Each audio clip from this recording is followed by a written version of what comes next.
which was great because that's helping push the sport forward, helping with funding, but also helping to get that message out there. Those corporations have a much bigger voice than any one of us has as an individual.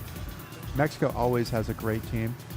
Raced against a bunch of the Mexican guys on the road and on the track, and some of them I passed, and some of them were still there. Wow, okay, you guys are still doing it.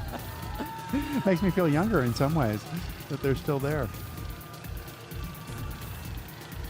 I've never seen these outfits from the Mexicans. They're great.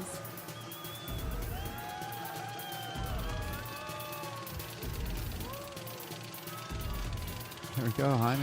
There's the race against him. He's still going. He's still going. Yeah. Probably still going fast, too.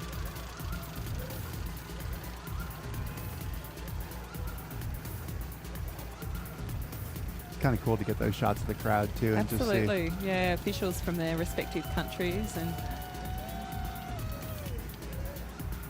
Mexico must get the award for the most colourful contingent. I think so. They're at least rivaling some of these African countries. Absolutely. 135 athletes from Mexico.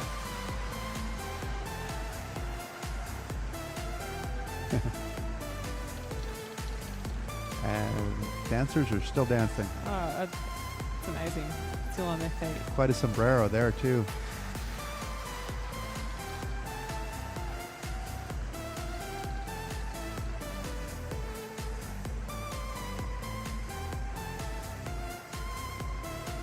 Republic of Moldova!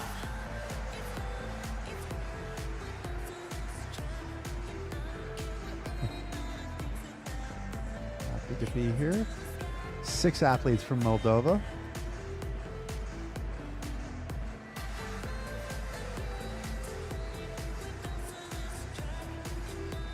Mongolia!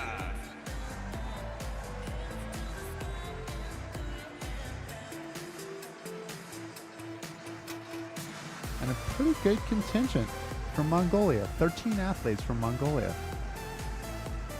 A lot of these countries you don't see except at a Paralympic Games. You might not even see a Mongolia at a World Championships, but you will see them at the Paralympic Games, and it's representative of the investment that these countries make in the Paralympics and how significant, how important it is to their athletes, but to their country as well. And like we were talking about with China, where these athletes can help create a transformation in the culture of that country. Montenegro! Yeah, and you do wonder, I guess, given that China hosted the Paralympics and Olympics just 4 years ago, whether some of that sort of enthusiasm and investment trickled across the border to Mongolia, and they started to invest a little more.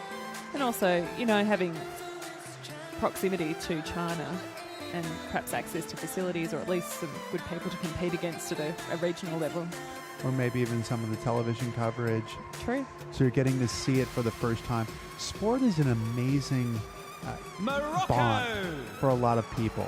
That when you're doing sport, whether able-bodied or disabled, you are doing the same thing. And I think that's where the Paralympics comes in. And it surprises people. I was talking to my driver this morning and telling him, some of the times that these guys were running. That some of the wheelchair athletes, where the world record for a marathon in a wheelchair is 1 hour and 18 minutes, which is pretty much 3-minute miles for 26.2 miles, which is, back in 1954, Roger Bannister was the first guy to break the 4-minute mile here. This is 3 minutes for, it forces people, puts it in a context that they can understand, and I think that it really changes a little bit of what they're seeing about disability, which I think is one of the themes that certainly Mr. Coe has stressed, that it is going to be a change. And each 4 years, it's an opportunity to create a change. It was an opportunity to create a change in Beijing. It's an opportunity to create a change here in London. And it's a different change. And a lot of these athletes do train alongside able-bodied athletes anyway. For example, Sue Powell, one of the track cyclists who's going to be competing tomorrow. She's from my home club, the Vikings, the Canberra Vikings. She's been racing against able-bodied athletes. Michael Milton, who was a very well-known downhill skier, then switched to cycling at a Paralympic level. He also trained with able-bodied athletes, and we're just part of the squad. It was no big deal. In fact, if anything, you make these great friendships, and then you think, Right. oh, that's right, they're competing at the Paralympics. It doesn't really occur to you, I guess. You know, they're just, everyone's one and the same. But we do Well, wish... it's competition, yeah. That's right. Yeah. Do wish Sue all the very best for her track cycling qualification round, which is tomorrow morning. Competing for Australia. Namibia. And you're hitting on one of the fun parts of it too, that if you get to know some of the people, you really want to root for those people, and that's I think the entree into this, that watching some of these events, you get a chance to get to know some of these people and figure out who your person is, who your hometown person is, whether it's somebody in your country or not, whether the person is if they're showing up on the line, you're like, oh, well, I want to root for that guy. I like that so guy. Exciting. Nepal. William and Kate sitting there in the stands.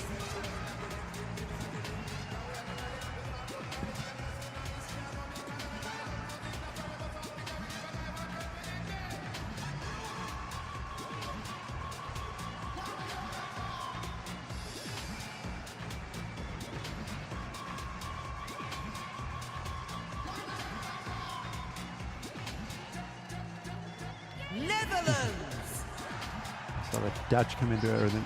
The distinctive orange is back again. Yes, It can't be missed. I don't think they're going to leave that. They came into a restaurant the other night and they were all in orange. I always think it looks fantastic. It's a great They're look. so and distinctive everywhere they go. And it was the Dutch in Beijing that hosted the biggest party of both the Olympics and Paralympic Games as well. They had their own pavilion. It wasn't at the Olympic Village. It was in the east of Beijing, and it was the place to go. Oh, exactly. And you will never, ever mistake them. It was a sea of orange shirts.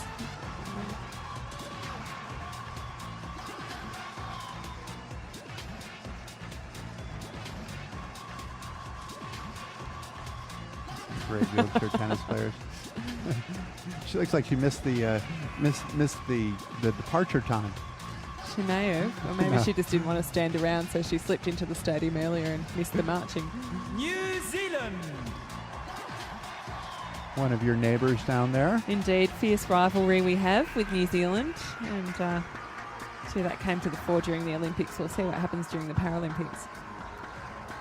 It's definitely known for their rugby, Absolutely. and certainly known for their quad rugby as well.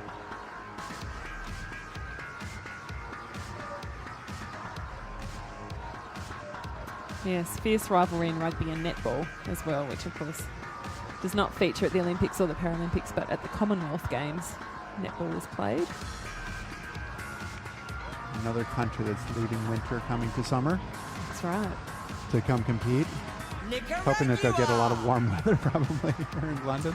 Yeah, that's right. Although I guess temperatures here are similar to the winter temperatures in some parts of sort of southeastern Australia. It's like all Really, of the which athletes. I think would be a bit more of a rude shock for the New Zealanders. They have more extreme temperatures than us. Yes.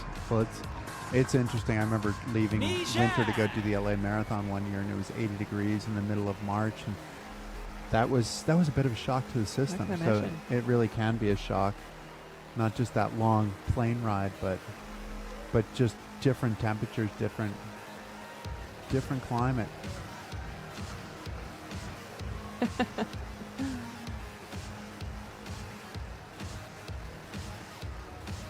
We're making our way through. Nigeria.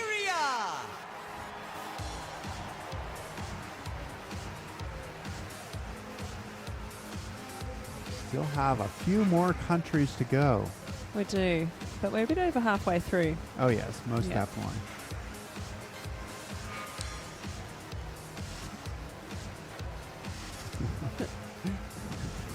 Nigerians I are do certainly having feel a good for these time. athletes who've had to be waiting outside the stadium on a chilly night, wanting to get inside for the party, but having to wait their turn. It's true. It's a long procession. It is, but it's a worthwhile procession. Norway. Alexander Wang Hansen, the sailor, is the flag bearer for Norway.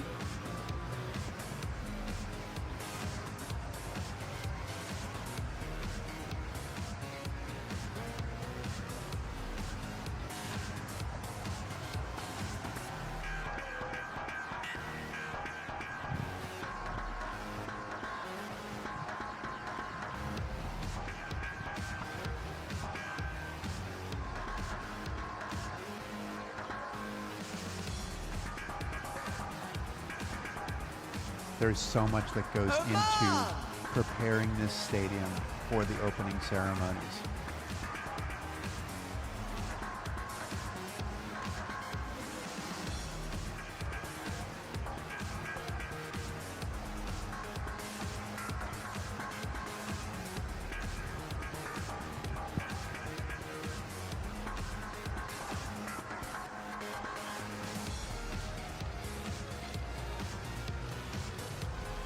Pakistan!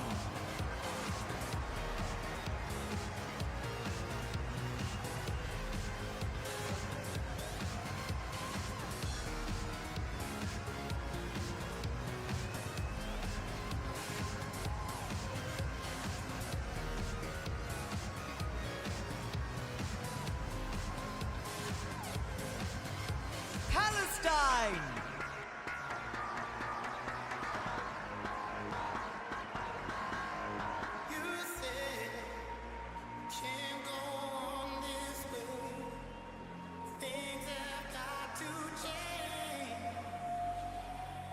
So I was just reading that the women sort of heading each country, they're carrying the umbrella, which of course has been the recurrent theme, but those dresses they're wearing have been finished with aerosol spray, which is why those colours are so vivid. Right, exactly.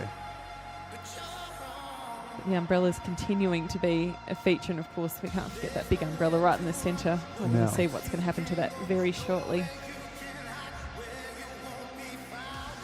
Papua New Guinea! As we make our way through to the P's, Papua New Guinea, Francis Compound from athletics is the flag bearer for PNG.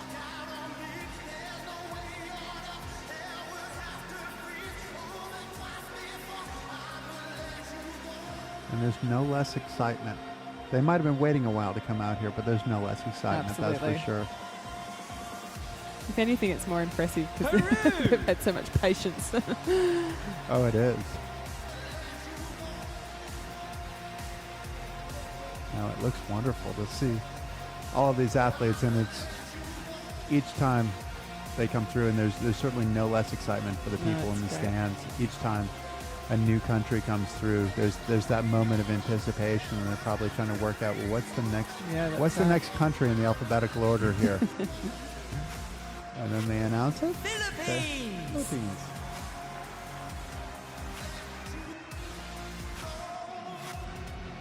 Josephine Medina, table tennis player, she just walked across our screen as the flag bearer for the Philippines.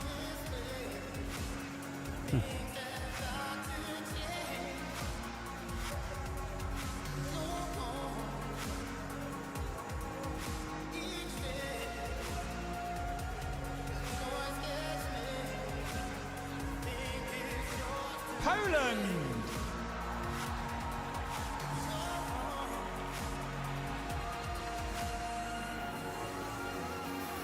Uh-oh. I think they got a little offline and coming in there from Poland, but they, big team. They made it in. Certainly a big team from Poland. 140 athletes. They've always been a strong Paralympic team. I like those outfits too. See, some of the countries are not exactly uniform, and some of them are pretty darn near uniform. Looking almost exactly the same. Everybody's wearing the same thing. And as an athlete, it's that moment of anticipation too, when you go to get your uniforms, wondering what they're going to look like. And whether they're going to fit properly, I guess, as well. Yeah, exactly. And I'm sure it's different between different Portugal! countries, but